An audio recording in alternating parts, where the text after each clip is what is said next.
옛날에 한번 제가 와서 이단 강의를 한 기억이 나요.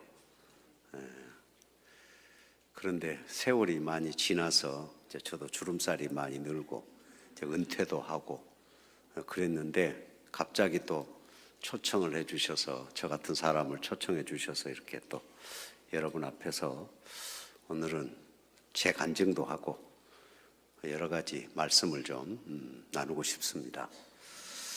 이제 그냥 늘 강의만 했었는데 오늘은 강의보다는 얘기를 좀 하고 싶은 그런 마음입니다. 제가 지금 다리가 후들후들 떨리고 있어요. 왜 그러냐? 여러분들 때문에 그런 게 아니에요. 오늘 제일 무서운 사람이 지금 와서 앉아 있거든요. 여러분, 목사에게 있어서 가장 무서운 사람이 누굴까요? 그렇죠. 야, 눈치가 빠르네. 왜냐하면 목회자가 늘 설교를 하잖아요. 그러면 사모님이 은혜 못 받으면 실패하는 거 아니잖아요. 그죠? 실패라고요. 그래서 제일 어려운 게 가장 가까이서 사다 보니까 모든 걸 다 알고 있잖아요. 그런데 목사가 강단에서 설교를 할 때 여러분 합시다 막 이렇게 설교를 하는데 아내가 뒤에 앉아가지고 지는 이러면 이건 방법이 없잖아요. 그게 가장 무서워요. 그래도 지금까지는, 여태까지는 다행히 지는 그런 적은 없는 것 같아. 몰라, 이제 물어봐야 알죠. 이따 혹시 기회 되면 물어보세요. 그랬는지 안 그랬는지. 아무튼 참 그렇습니다. 저는 이제 대한예수교 장로회 합신교단이라고 있어요. 장로교 합신교단인데 그 교단이 시작할 때부터 거의 40년을 제가 이제 이단 연구를 해왔고, 이단 대처를 해왔고, 또 이단 상담을 그렇게 해왔습니다.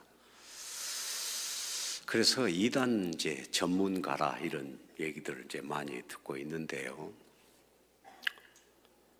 제가 오늘 이렇게 이제 당회실에서 강단에 딱 이제 올라와서 마음에 염려하는 게 있었거든요. 늘 앞으로 우리나라가 어떻게 될 것인가.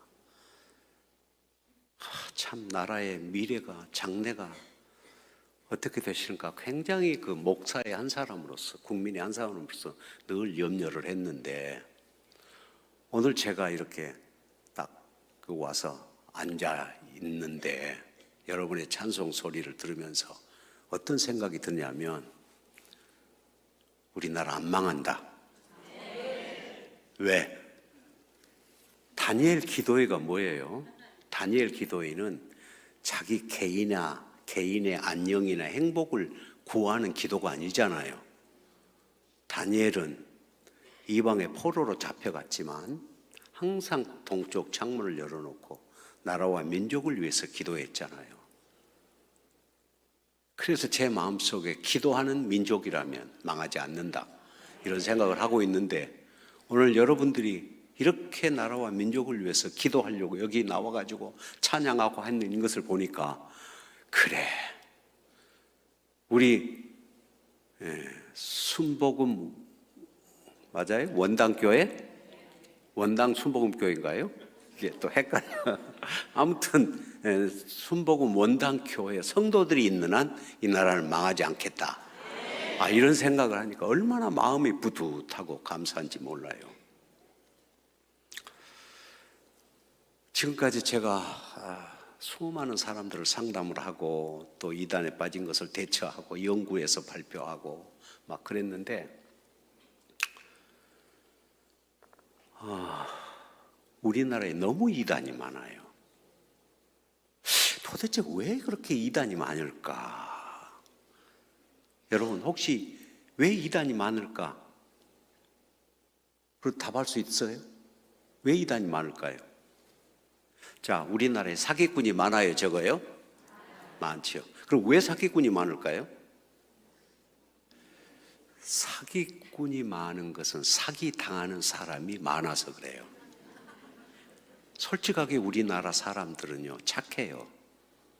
그래서 순수하기도 하고 착하기도 해가지고 사기를 치면 쉽게 넘어간다고. 아니, 지금 어느 시대인데 보이스피싱 해가지고 수천만 원 막 억대씩 날리는 일들이 벌어지고 있어요. 이 지금 현재 시대도 그렇잖아요. 그만큼 순수하다는 거죠. 그러면 사기꾼이 많은 이유는 사기를 쉽게 당하는 사람들이 너무 많다. 지금도 얼마나 언론에, 신문에, 텔레비에 그 얘기가 많이 나와요. 얼마나 많이 사기를 당해서 막 통곡을 하고 막. 그러면 우리나라에 왜 이단 사이비가 많을까요? 짐작하시겠죠? 이단 사이비를 뭐라 그러냐면 종교 사기꾼이라고 합니다. 종교 사기꾼이라는 것이 바로 이단이에요. 그러니까 우리나라에 종교를 가지고 사기를 치면 너무 잘 넘어가요. 이건 보통 문제가 아니에요. 그러니까 이단이 많은 이유는 종교 사기를 당하는 이단에 빠지는 사람들이 너무 많다는 거예요.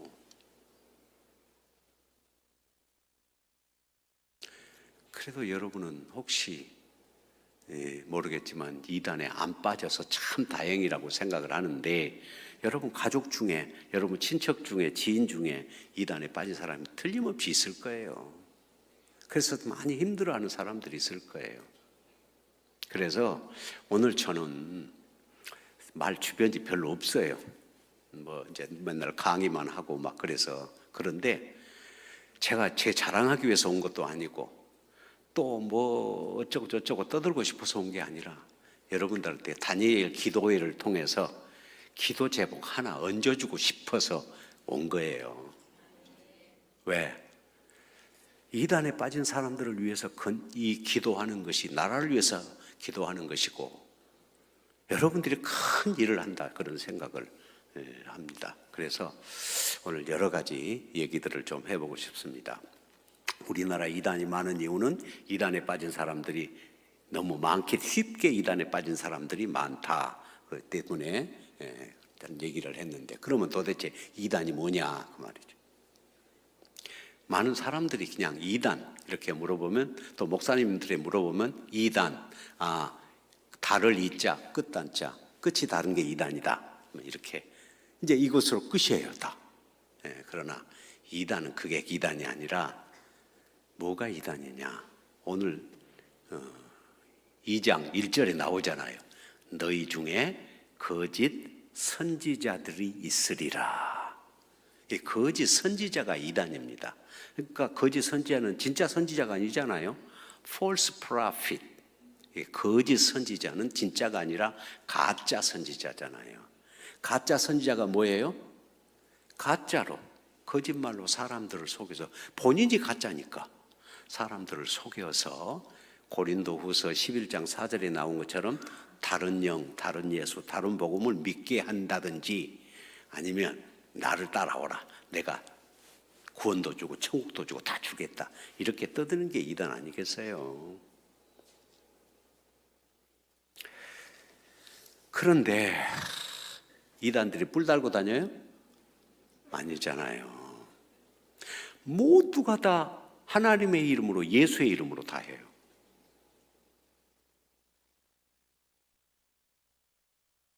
조금 전에 또 저한테 전화 왔습니다. 목사님, 제가 지금 혼란스러워서 어떻게 할지 모르겠어요. 도와주세요. 유광수 다락방 이단에 빠졌던 자매입니다. 여러분, 유광수 다락방 혹시 아세요? 요즘 PD 수첩 보셨어요? 이미 우리 한국 교계의 9개 교단에서 이단으로 다 규정을 했잖아요. 근데 거기는 말씀 잘 가르치고 복음을 가르치고 세계적으로 전도하는 데 헌신한다 그래가지고 막 굉장했잖아요. 그런데 이제 얼마 전에 PD 수첩에서 그 정체가 이제 드러나기 시작을 했는데요. 벌써 저희 교단을 비롯해서 9개 교단에서 다 이단으로 규정을 했어요. 자, 주님께서 마태복음 7장 15절에 무슨 얘기를 하셨어요? 너희는 거짓 선지자들을 삼가라. 저들은 양의 가죽을 썼으나 속에는 노략질하는 일이라. 이러면서 뭐라고 얘기를 했어요? 그들의 열매로 그들을 알지니라.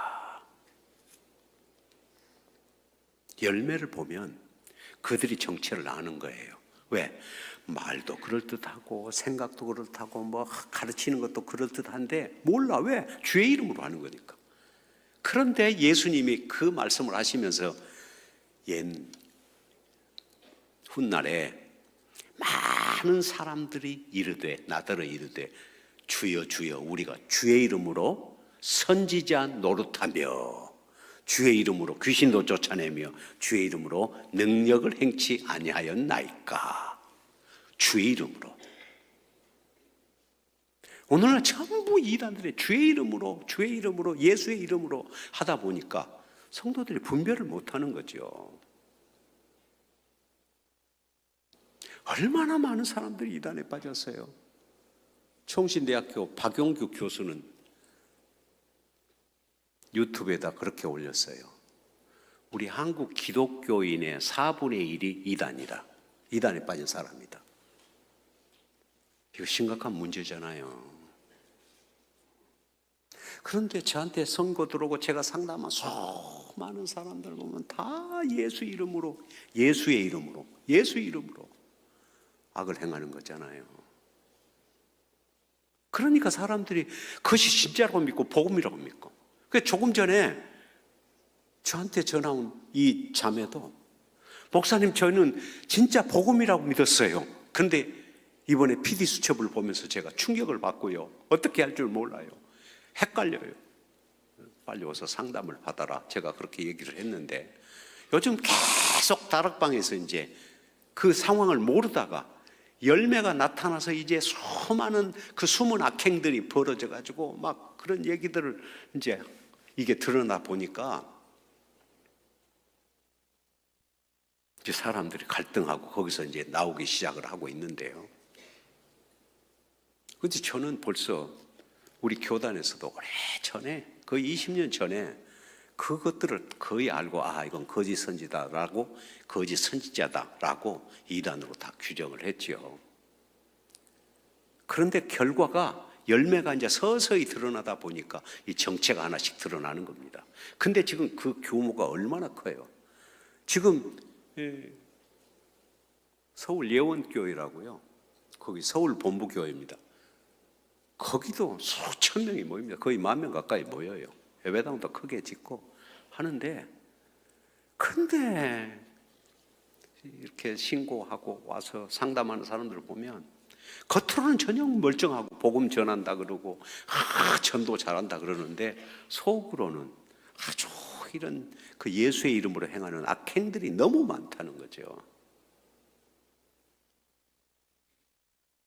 열매로 그들을 알지니라. 진짜 선지자는 그 열매로 진짜인 줄 알고 열매로 가짜 선지자도 안다 얘기죠. 그래서 이단은 뭐냐? 이 거짓 선지자가 이단이다. 있습니까? 거짓 선지자가 이단이에요. 그런데 거짓 선지자가 도대체 뭔가요? 예레미야 23장 21절에 보면 이런 얘기가 있어요. 거짓 선지자에 대해서 얘기합니다. 내가 하나님이 말씀하시면 내가 저들을 보내지 아니하였어도 저희가 다름질하며 그랬어요. 그러니까 하나님이 보내지 않았는데도 하나님이 보냈다고 나 하나님 벌써 왔다 내 말 들어라 떠드는 것이 이게 거짓 선지자예요. 그래서 이 시대는 정말 분별이 필요한 때 아니겠습니까? 그 다음에 또 하나 21절에 후반절에 이렇게 얘기합니다. 내가 그들에게 말을 안 주었는데 그들이 예언을 한다. 그렇게 얘기해요. 말을 안 줬는데도 예언을 하는 건 뭐예요? 하나님이 선지자들에게 메시지를 줘야 그 가서 복음 말씀을 전할 거 아니에요. 근데 말을 안 줬어. 그런데 예언을 하면 그게 뭐예요? 진짜 예언인가요? 만들어낸 거예요? 다 지어낸 거잖아요. 그 이단들의 이제 특징이죠. 그래가지고 다 가다 보니까 진짜 같으나 가짜라면 다른 영, 다른 예수, 다른 복음이잖아요. 그런데 이런 거짓 선지자들이 결국은 이제 미혹을 해서 나를 따르라, 내가 바른 길로 인도하겠다 그렇게 했는데, 그러면 이 거짓 선지자들의 결과는 어떻게 될까요?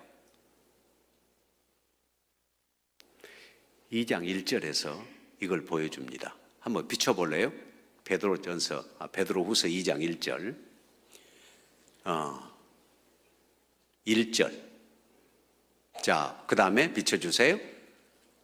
그 다음 절. 자, 계속. 여기 보세요. 멸망케 할 이단을 가만히 끄더라도 자기 질을 사신 주를 부인하고, 그 다음에 그렇죠. 이단들이 결국 결과는 뭐냐? 임박한 멸망을 스스로 취하는 자들. 누가 밀어서 멸망 가는 게 아니에요. 스스로 멸망의 길을 가는 사람들이에요. 그리고 3절에 보면 또 그렇게 나옵니다. 그들이 뭐라고 얘기했냐면, 그들이 탐심으로 지어낸 말을 가지고 너희로 이득을 삼으니 그들의 심판은, 여기 나옴, 그들의 심판은 지체하지 않는다. 심판을 받을 사람들이죠. 심판은 지체하지 않는다. 그 다음에 그들의 멸망은 잠들지 않는다. 결국 거짓 선지자들의 결과는 뭐냐? 스스로 멸망을 취하는 자들이고, 심판은 절대 지체하지 않고 멸망은 차지 않는다. 그러니까 심판의 대상이고 멸망의 대상이죠.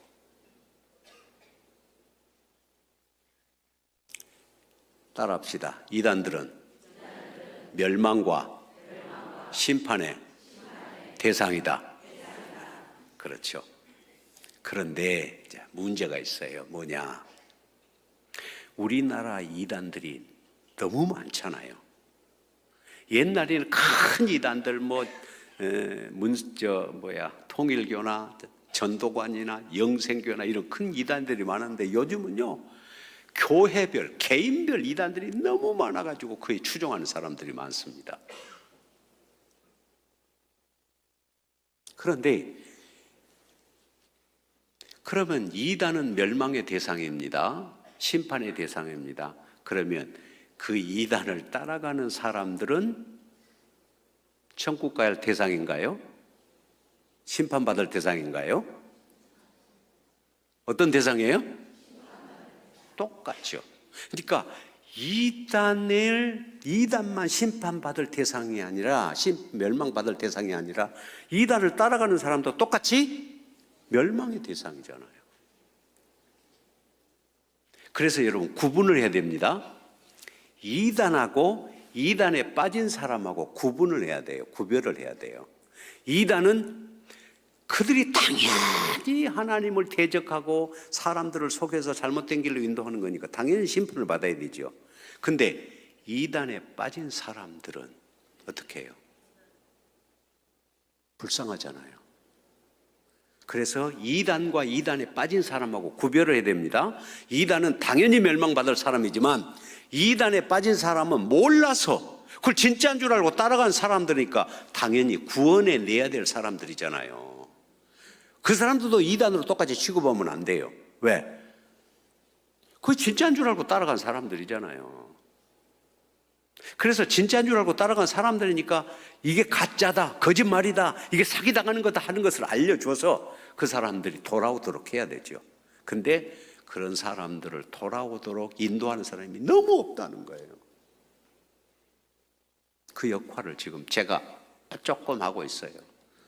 제 혼자 안 되니까 지금도 이제 제자들을 양육을 해서 전국 곳곳에서 배워가지고 그 사역을 조금씩 하고 있는 사람들이 있습니다. 그런데 1년에 10,000명 이상이 이단에 빠져간다면 돌아오는 사람은 1,000명도 안 된다는 거예요.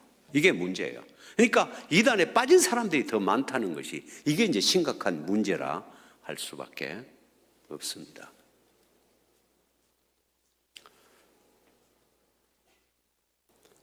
아마 이단은 앞으로 없어질까요? 안 없어질까요? 이제 주님께서도 말씀하셨죠. 자, 마태복음 24장 3절 4절 보면 그런 얘기가 나와요. 한번 올려주시면 좋겠어요. 예수님께서 예루살렘 성을 보시면서 예루살렘아 예루살렘아 내가 너를 암딸기 알을 품 것처럼 그렇게 새끼들을 품은 것처럼 품었는데, 그러면서 탄식하시면서 돌 하나와 돌 하나에 첨놓이지 않냐고 다 흩어버리라, 무너질 것이다, 그렇게 얘기를 탄식을 하셨어요. 제자들은 헤로드 왕이 34년에 걸쳐서 지은 예루살렘 성전을 예수님 앞에서 자랑하려고 했었는데 예수님이 그렇게 말씀하셨죠. 그 제자들은 그 얘기를 듣고 고민이 많았습니다. 이거 어떻게 하면 좋지? 고민하다가 감람산에 올라가서 앉았을 때 제자들이 물었습니다. 주님, 아니 언제 예루살렘이 그렇게 돌 하나도 첨놓이지 않고 다 이게 무너진답니까? 언제 무너집니까? 그리고 세상 끝날에는 도대체 무슨 일이 있습니까? 이렇게 질문을 했어요. 물론 예루살렘 성전이 무너진 것은 AD 70년에 그 사건을 얘기하잖아요. 그러니까 마태복음 24장은 나오는 그것은 예수님 사후에 37년 후에 AD 70년에 그 예루살렘 성전이 타이터스 티토 장군에 의해서 완전히 무너진 것을 얘기를 하고요. 그러면 세상 종말에 어떤 일이 있습니까? 라고 제자들이 질문할 때 예수님께서 하신 말씀입니다. 뭐라고 말씀하냐면 제일 예수님이 말씀하고자 했던 것은 사람의 미혹을 조심하라. 그러니까 사람들이 나타나서 거짓 선지자와 적그리스도 이런 사람들이 나타나서 미혹을 할 테니까 그 미혹받지 않도록 주의하라. 그러니까 오늘날 우리 주변에는 너무 많은 이단들이 있어서 사람들을 미혹합니다. 근데 미혹을 할 때 절대 뿔 달고 안 나타난다니까요. 그리고 미련한 사람만 잘 빠지느냐? 아니에요. 저한테 상담받은 사람 가운데 가장 높은 사람이 누구냐? 대사님이 한 분이에요. 대사. 일본 대사했던 분이 저한테 와서 상담받은 사람.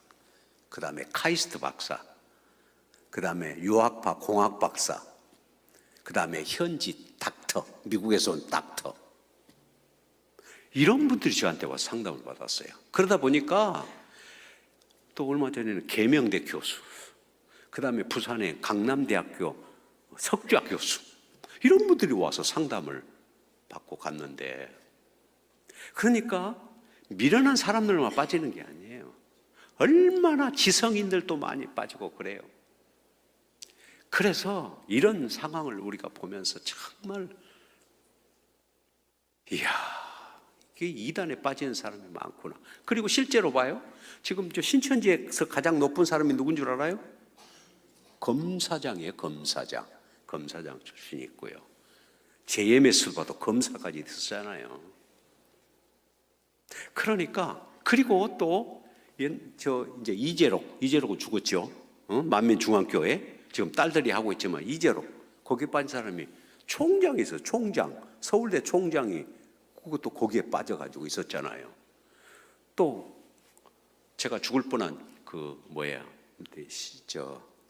맞아 죽을 뻔했던 피지에 400명 데리고 간 신옥주 기억하세요? 알아요? 피지에 400명 사람들을 끌고 가가지고 신옥주라는 여자 목사가 있어요. 거기도 무슨 전북대 교수가 있어요. 그러니까 굉장히 지성인들도 많이 이단에 빠지는데, 우리가 보면 이게 정말 웃기는 건데 거기에 미혹된다는 거예요. 그래서 똑똑하다고 안 빠지고 미련하다고 빠지는 게 아니구나, 지성인이라고 안 빠지고 좀 무식자라고 빠지는 게 아니구나. 왜? 거짓된 영이 역사하면 수많은 사람들이 다 미혹된다 이제 하는 것입니다. 그래서 미혹받지 않도록 주의하라는 것입니다. 그래서 마지막 시대에 계속해서 그 말씀을 24절, 25절에도 꼭 그 얘기가 예수님이 나와요. 세상에 너무 많은 그리스도인들과 거짓 선지자들이 나타나서 수많은 사람들을 미혹하고 할 수만 있으면 택한 자들도 미혹하리라 그렇게 얘기를 했잖아요. 그러니까 이 시대는 정말 필요한, 마지막 시대는 더 많은 거짓 선지자와 적그리스도와 그리고 많은 이단들이 나타나서 사람들을 미혹한다고 말씀을 하셨으니까 우리가 분별을 해야 된다 그런 얘기죠. 그래서 우리 자신뿐만 아니라 우리 자신만을 앞니 안 빠지도록 경계하고 분별하는 것도 중요하지만 제일 가슴 아픈 건 이단에 빠져가지고 지금 가정이 파괴되고 고통당하고 이런 사람들이 너무 많이 괴로움을 당하고 있다는 거예요. 정말 보이지 않는 곳에서 지금 울고 있는 그런 가족들이 많고 이단에 빠진 사람들이 많다는 거예요. 그런데 이단에 그냥 한 1, 2년 빠졌다가 나온 사람들은 굉장히 좋잖아요. 그 사람들은 그냥 빨리 빠져나와도 좋다 그런 생각을 했는데 돌이킬 수 없는, 회복할 수 없는 사람들이 너무 많다는 거예요.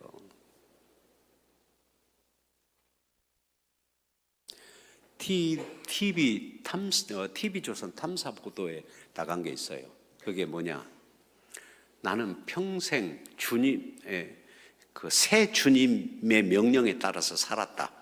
그러니까 여자 목사가 자기가 새 주님이라고 했는데 제가 상담받았던 사람이 하나 있습니다. 그분이 23살의 아가씨인데 23살에 거기에 들어갔다가 46살 때 상담받고 나왔어요. 노동부에서 갑자기 연락이 왔어요. 저한테. 그래서 아니 도대체 뭐냐고, 왜 노동부에서 저한테 연락 옵니까? 그랬더니 노동부에 무슨 신청을 하러 왔는데 아무래도 좀 이상하대요.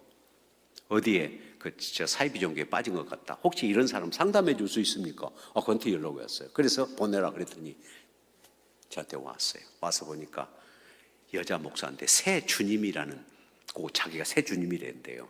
하나님 앞에 계시를 받아서 하나님이 자기를 새 주님이라 그랬다. 그러니까 나는 새 주님이다. 그래가지고 23년을 23살 때 들어가지고 23년 동안을 앵벌이도 하고 별짓을 다 해가서 돈 갖다 바치고 하면서 장애자 돕기 운동한다 그러면서 결국은 인생을 망치고 46살에 나왔어요.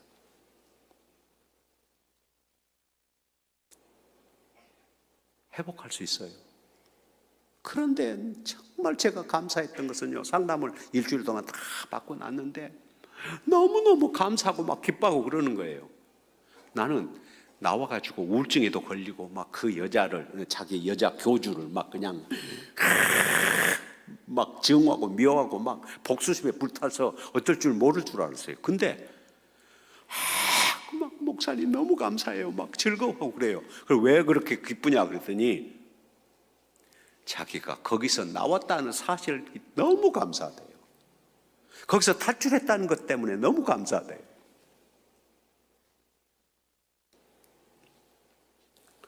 정말 그런 돌이킬 수 없는.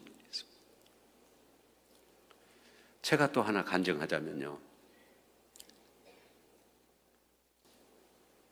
저한테 중앙대학교를 졸업하고 제 후배입니다.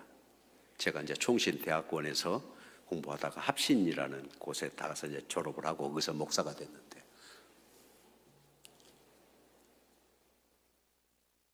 큰애가 2살 때 자기 어머님이 병환이 있어서 그 어느 병 잘 고친다는 여자 목사한테로 갔습니다.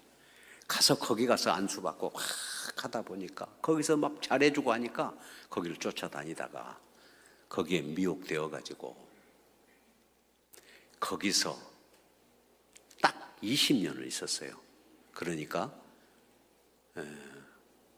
큰딸이 2살 때 들어가지고 22살 때 나왔으니까요.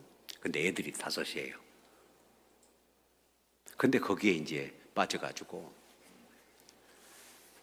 그런데 아니 그렇게 똑똑하고 중앙대학교 졸업하고 그 유명한 우리 합동신학대학원까지 졸업을 한 목사가 거기에 빠져가지고 종노릇을 하고 있는데, 그래가지고 어떻게 연락이 돼서 저한테 찾아왔어요. 아무래도 자기가 거기서 기대를 하고 교회라도 하나 떼줄까 봐서 기다리고 있었는데, 그러면서 와서 상담을 했어요. 그래서 제가 거기에 다 딸하고 둘이 가서 이제 상담을 다 해줬는데, 이제 문제는 5이에요, 아들이. 근데 딸이 하나 죽었어. 그래가지고 죽었는데 보상금이 1억이 나왔는데 그 1억도 갖다 바쳤대요, 그 돈을. 그래서 자기 이제 둘만 상담을 받고서 둘만 빠져나왔네요. 그런데 자기 부인하고 자녀 셋은 안 나와, 못 나와. 왜? 그래가지고, 그런데 재미있는 게 아니라 정말 가슴 아픈 일인데, 애들은 중학교만 졸업하고요, 절대 안 보내.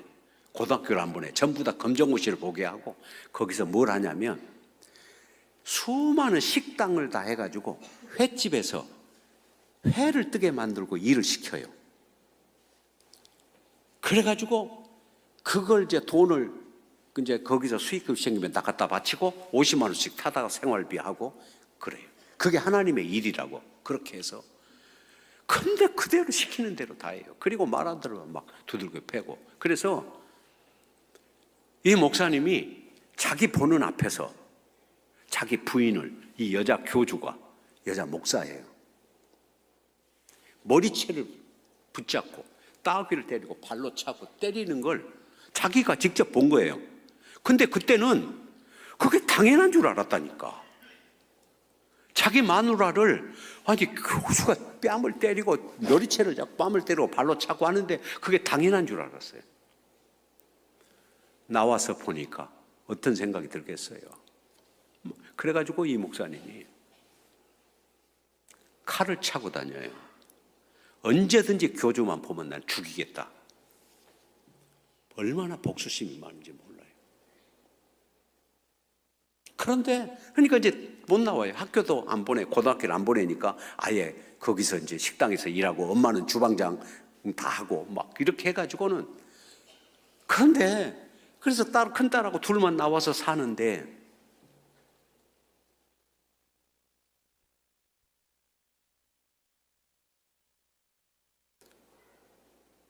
문제는 그 이제 목사님이 그 중에서 그 이단 교회에서, 교회가 여러 개가 있습니다. 그 교회에서 아주 중추적인 사무장 역할을 했었어요.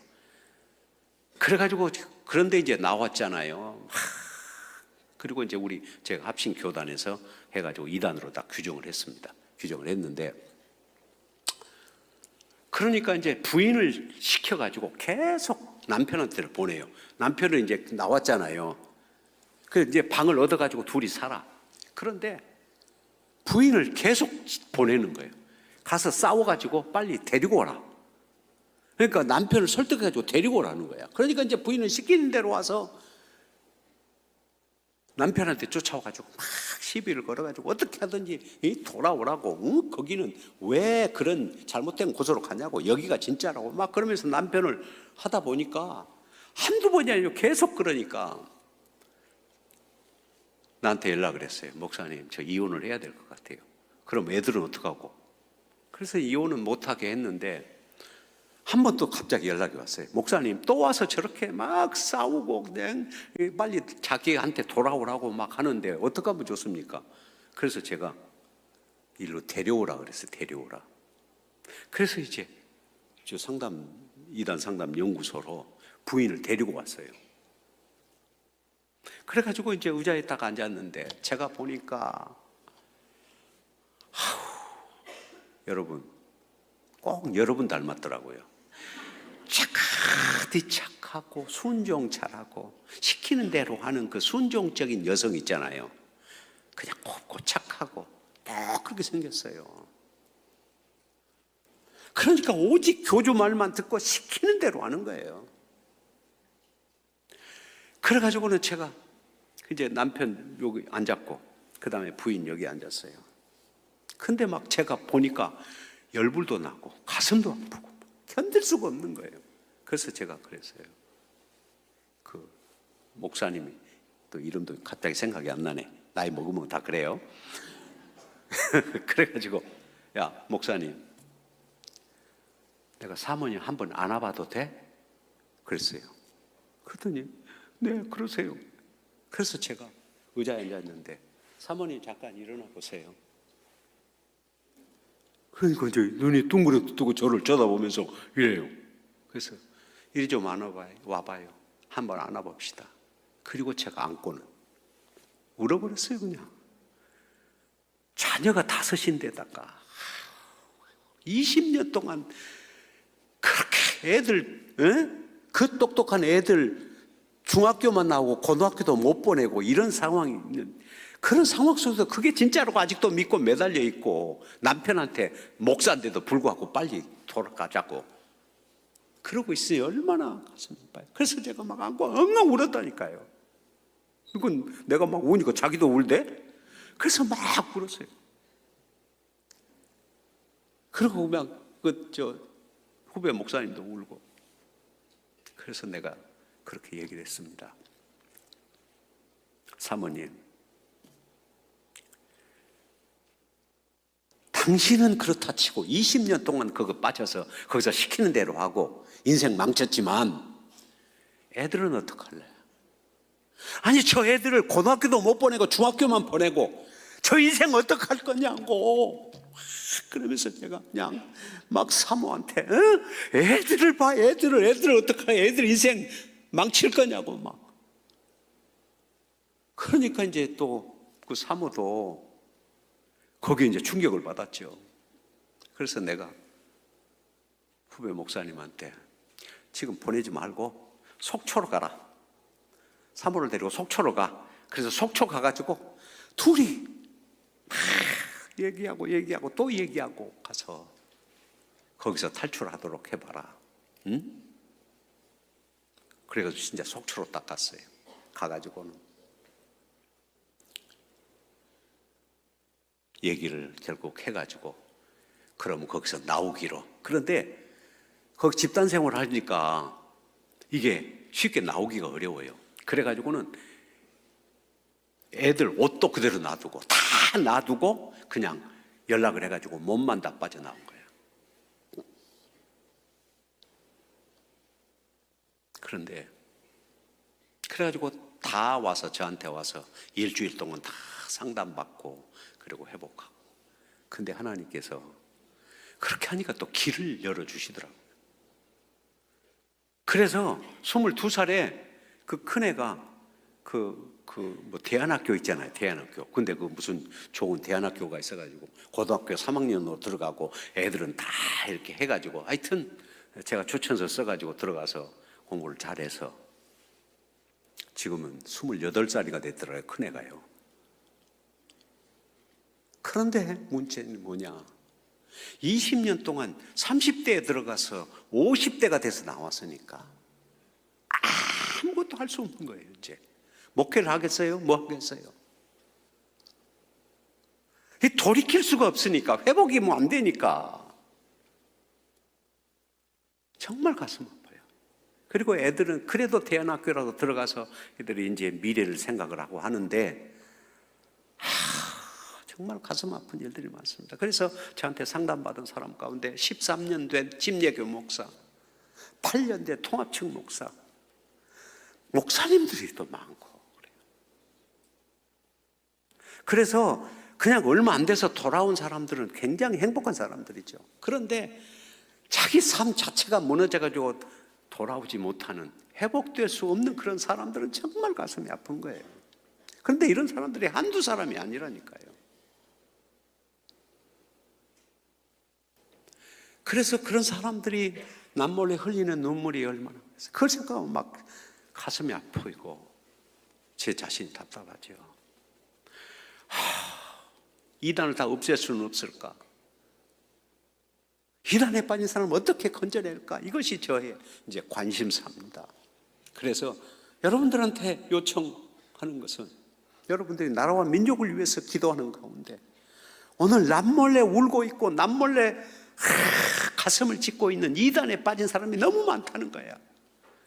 그래서 앞으로 이단 연구하는 사람들이나 이단 상담을 하는 사람들이 좀 많이 일어나서 그런 사람들을 구원하고 수많은 사람들이 다 돌아왔으면 좋겠다. 이 기도를 정말 필요하다고 생각하고 여러분들에게 간청드리고 싶어서, 여러분들이 이런 이유에서 기도를 한다면 아마 수많은 사람들이 돌아오지 않을까 그런 생각이 들어요. 지금까지 저도 영혼들을 구원하기 위해서 애를 쓰는데 단순히 이단에 빠진 사람들을 그냥 꺼내는 게 목적이 아니에요. 그 사람들을 꺼내서 진짜 제대로 주님을 영접하고 주님을 믿고 하나님의 자녀로서 살아가도록 도와줘야 되잖아요. 그래서 제가 이단 피해자 대책 연합회를 또 하나 만들었어요. 그게 뭐냐면 이단 피해자들이 나왔는데 이건 이제 가해자, 교주나 가해자들이 협박을 하고 공갈하고 폭력을 행하고 막 별짓을 다 해요. 그러니까 자기가 피해자인데 2차적으로 당하는 거예요. 나와도. 그래서 제가 상담만 하고 끝낼 수는 없다 싶어가지고 피해자 대책위원회를 만들었어요. 그런데 다행히도 변호사 가운데 헌신하는 분도 있고 경찰 가운데 헌신하는 분도 있고 노무사 가운데 헌신하는 분도 있고 목사님들 가운데 장로님들 가운데 헌신하는 분들이 있어요. 이런 분들이 나와서 그런 대책위원회를 만들어서 그런 피해자가 있을 때 우리가 적극적으로 지원한다. 이렇게 해가지고 지금 또 그것도 진행을 하고 있는데요. 정말 그래서 제가 모든 사람들을 볼 때 저 사람 혹시 이단에 빠진 사람 아니야? 자꾸 보면 그런 생각만 드는 거예요. 왜? 너무 그런 사람들이 많으니까. 요즘 제 주변에는요, 구원파, 요즘 구원파 아시죠? 세월호 구원파, 유병훈파에서 30년, 그 다음에 박옥수파가 있어요. 박옥수파에서 30년, 그 다음에 이호환파가 있어요. 이호환파에서 30년. 이런 살았던 사람들이 제 유튜브를 보고 와서 상담받고 변화돼서 지금은 저한테 와서 공부를 하고 있는데 막 너무 좋아하는 거예요. 그래서 앞으로 당신들은 구원파 출신들을 상담해서 나오게 하는 사람들이 되십시오 해가지고 양육을 하고 있어요. 그런데요, 하나님은 살아계시죠? 살아계시죠? 우리가 알아야 될 것은 말세가 되면 나타나는 현상 가운데 하나가 성도들도 많이 느슨해질 수 있다는 거예요. 자, 누가복음 21장 한번 보여주시죠. 누가복음 21장 몇 절인가요? 자, 같이 한번 읽어보시죠. 시작.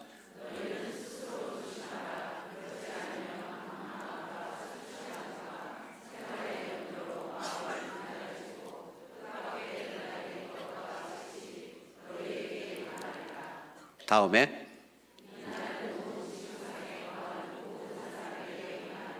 그 다음에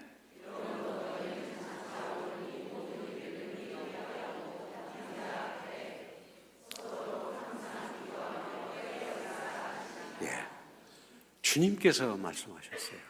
그런데 아마 저도 이제 목회 생활을 했고 목사로서 살지만 얼마나 많은 성도들이 생활의 여유로움 때문에 그런지 모르지만 너무 신앙이 느슨해져 가지고 너무 안일하게 사는 사람들이 참 많더라고요. 근데 여러분 아니고요. 여러분들은 아니야. 그래서 오늘 성경에 그렇게 얘기를 했잖아요. 생활의 염려나 방탕함과 술 취함에 이렇게 해서 그러니까 정신을 차리고 끝까지 항상 깨어서 기도하라고 우리에게 말씀하는데 여러분들이 이렇게 깨어서 다니엘 기도에 참여해서 기도하는 걸 보니까 얼마나 저는 마음이 기쁘고 감사한지 몰라요. 그래서 그냥 아까 우리 고경원 목사님도 그냥 저한테 막 그렇게 하는데 저는 더 고개를 숙이고 싶었어요. 왜? 너무 귀하게 보였어요. 이런 목사님이 어디 있어요? 저도 이제 그 이단 연구를 하다 보니까 한국 기독교 총연합회에서 한국 장로교 총연합회에서 무슨 뭐 이런 연합기관에서 오랫동안 활동을 하면서 너무 실망한 것들이 너무 많아요. 특별히 목사님들한테 실망한 것들이 많아요. 저런 목사님 밑에서 성도들이 신앙생활 할 때 어떨까 싶으면 정말 가슴 아플 때가 있어요. 그래도 저는 우리 한국 교회에 신실한 우리 목사님처럼 신실한 성도들, 여러분과 같은 성도들이 있다는 것이 너무 감사하고, 이 나라를 내가 걱정한다고 될 일이 아니구나, 이렇게 기도하는 용사가 있다면 하나님께서 반드시 이 나라를 지키시고 보상하실 것이다, 그렇게 믿습니다. 그리고요, 제가 이단 연구를 40년 하다 보니까 그동안에 얼마나, 여러분들이 아시다시피 이단들이 또 고소를 하잖아요. 고발을 100번이 넘게 고소를 당했어요. 막 당하고 제가 죽을 뻔했어요. 심지어 저 피지에는 그 데리고 400명 데려가도 신옥주 팀파에서 제 사무실을 둘러싸고 300~400명이 가지고 석 달 동안을 시위를 하고, 박혁택은 마귀다, 물러가라 물러가라, 저보고 마귀래요. 그냥 시위를 해가지고 그 빌딩에 둘러싸고 하니까 제가 그 건물주인 줄 알았대요. 사람들은. 왜? 박형택은 마귀다, 물러가라 그러니까 내가 빌딩주인 줄 알았대요. 그래서 그 데모한다고 생각을 한 거예요. 근데 사실은 그래가지고, 그런데 어느 날 어떤 여자 목사가 저한테 연락을 해서 상담을 받고 싶습니다 하고, 저 상담을 하겠다고 그래서 상담 오시라고 그래서 문을 열어주었는데 남자 4, 여자 5 우르르 몰려와가지고 제가 죽을 뻔했어요. 그냥 남자들은 오자마자 제 양쪽 팔을 딱 잡고 4사람이 달려들더니 핸드폰 뺏고, 그 다음에 전화선 다 끊고, 그리고 문 딱 잠그고, 여자들은 막 그 제 USB 뭐 이런 거 막 다 뒤지고 막 뒤집어 엎고 난리가 났어요. 그러더니 그냥 이 나이 많은 그냥 목사를 향해서 그냥 주먹으로 날리는데 막 해가지고 안경이 날아가고 막 피가 터지고 난리가 났어요. 여러분, 그런 상황에서 어떻게 해야 돼요? 옛날 어떤 사람이 산속에서 호랑이를 만났대요. 그래서 너무 급하니까 기도할 때 하호 하호 그랬대. 왜? 하나님 호랑이 나타났어요. 그걸 줄여서 하호 하호.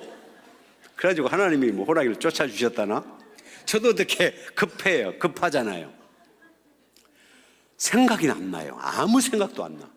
그러면서 이 시간을 이 상황을 어떻게 내가 모면해야 되지? 왜냐하면 그때는 이 바깥에가 안 들려요. 제 사무실은 바깥에 소리 질러도 안 들려. 양쪽에도 안 들려. 이거 어떻게 하면 좋겠어요? 근데요, 하나님은 하나님이셔요. 그 상황에서 한 40분 동안 제가 두들겨 맞고 피 흘리면서 씨름을 다 가고 있는데, 제가 할 수 있는 일은 아무것도 없잖아요. 그저 하나님 보시고 계시죠, 그것밖에 저는 몰라요.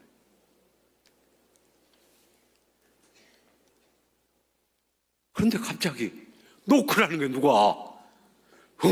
목사님 계십니까? 근데 예감이 경찰이다, 옥생기 드는 거예요. 그래서 제가 큰 소리로 문 열어! 그리고 문을 열라고 소리를 질렀어요. 그랬더니 밭에 경찰이 누가 왔냐면 강서경찰서에, 서울 강서구 강서경찰서에 정복과장이 1년에 한 번 정도나 들를까 그런 분이에요. 그러니까 저하고도 잘 모르는 분이만 한 번은 왔다 갔었어요. 그런데 이분이 갑자기 경찰서에 있는데 무슨 생각이 들었냐, 그 상담소의 목사님은 뭐하고 계시나 이런 생각이 들더래요. 그래서 그날따라 그냥 온 거예요. 와가지고 먼저 목사님 계십니까 두드렸는데 소리를 지르니까 벌써 눈치를 챘죠. 그래가지고 바로 경찰서로 연락해서 경찰관 5명 딱 불렀어요. 그래가지고 거기서 경찰을 불러서 문을 열어라. 문을 안 열면 따고 들어간다. 그리고 현장에서 체포다. 안 열 수 있어요? 그래서 문을 자기들이 이제 개방을 했어요. 난리가 났죠. 막 저는 피를 흘리고 있고. 그러니까 이제 경찰이 목사님 괜찮으십니까? 그런데 또 그 통에요. USB 자료 있는 USB 훔쳐간 여자는 그 사이에 도망을 갔더라고요. 한 사람은 도망가고 8명만 연행이 됐는데 막 내 핸드폰 그러니까 핸드폰 찾아오고 막 했는데 특별히 남자들 경찰들만 와 있으니까 여자들이 몸수색을 못 하는 거예요. 그래가지고 하여튼 핸드폰 찾는다도 애먹고 그래가지고는 경찰로 연행을 했어요. 여러분, 하나님은요 자기 백성을 사랑하시잖아요. 자, 여러분도 이 땅에 하나밖에 없는 소중한 하나님의 백성이죠. 그렇죠? 하나님은 여러분을 아시고 보시고 살피고 계십니다. 그래서 하나님은 일반 사람들을 다스리는 방법이 뭐라 그러냐면 영어로 ordinary providence라 그래요. 보통 섭리, 일반 섭리라 그래요. 그러니까 안 믿는 사람들한테 일반 섭리로 다 그걸 다스립니다.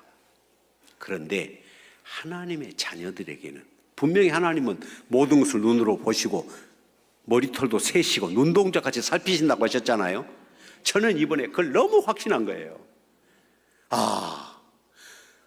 아무도 모르지만 하나님은 보고 알고 계셨구나. 그래서 하나님의 백성들한테는요 보통 일반 섭리로 역사를 하는 것이 아니라 특별 섭리가 있어요. 그걸 영어로 extraordinary providence라 그래요. extraordinary providence. 그것을 하나님의 비상섭리라 그럽니다. 하나님이 구해야 될 상황이 왔을 때 하나님은 구경만 하고 있으신 것이 아니라 하나님의 자녀들에게는 하나님의 비상섭리를 발동하는 거예요. 저는 이걸 너무 체험했어요 이번에. 할렐루야. 그래서 제가 살아났잖아요. 막 협박하고 두들겨 패고.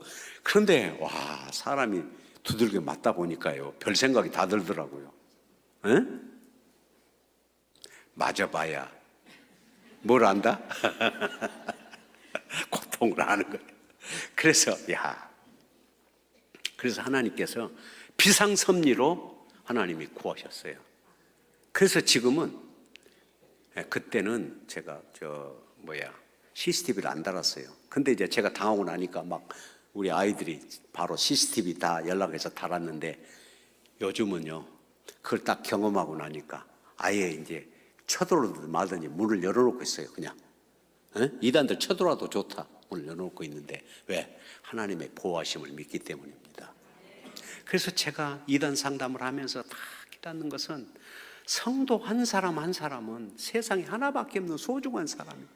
하나님은 소중한 자기 자녀를 늘 보시고 살피시고 특별한 위험 상황에 부딪힐 때 하나님께서 비상섭리로 역사하신다는 걸 저는 알았습니다. 그래서 이번 기회에 여러분들이 깨달았으면 좋겠어요. 나는 이 세상에 하나밖에 없는 소중한 사람이다. 그래서 나의 기도가 하나님 앞에 상달이 되고 내가 나라와 민족을 위해서 기도하고 정말 조금이라도 주님의 뜻을 위해서 헌신한다면 그것이 열매를 맺혀서 아름다운 결과가 나타날 것이라 저는 믿습니다. 여러분이 있는 한 이 나라는 망하지 않는다. 여러분이 있는 한 이 땅에는 교회가 바로 설 것이다. 이런 생각이 듭니다. 그래서 여러분 오늘 저를 자랑하고 싶은 게 아니라 여러분을 칭찬하고 싶어요. 앞으로 믿음으로 늘 승리하면서 자신이 얼마나 소중한 존재고 하나님 앞에 귀중한 존재인 걸 인식하고 당당하게 자신의 갈 길을 가는 성도들이 되기를 주님의 이름으로 축원합니다. 기도하겠습니다. 하나님 감사합니다. 오늘 사랑하는 우리 성도들과 함께 여러 가지 말씀을 나눴습니다. 이단이 너무 많습니다. 이단에 빠진 영혼들이 너무 많습니다. 오늘 또 처처에서 말없이 울부짖으며 고통하는 수많은 이단에 빠진 사람들이 많습니다. 하나님, 우리가 이런 사람들을 기억하며 이들을 위해서 기억하고 나라와 민족을 위해서 기도하는 진짜 다니엘 기도의 용사들이 되게 하여 주시옵소서. 감사드리며 예수님의 이름으로 기도드리나이다. 아멘.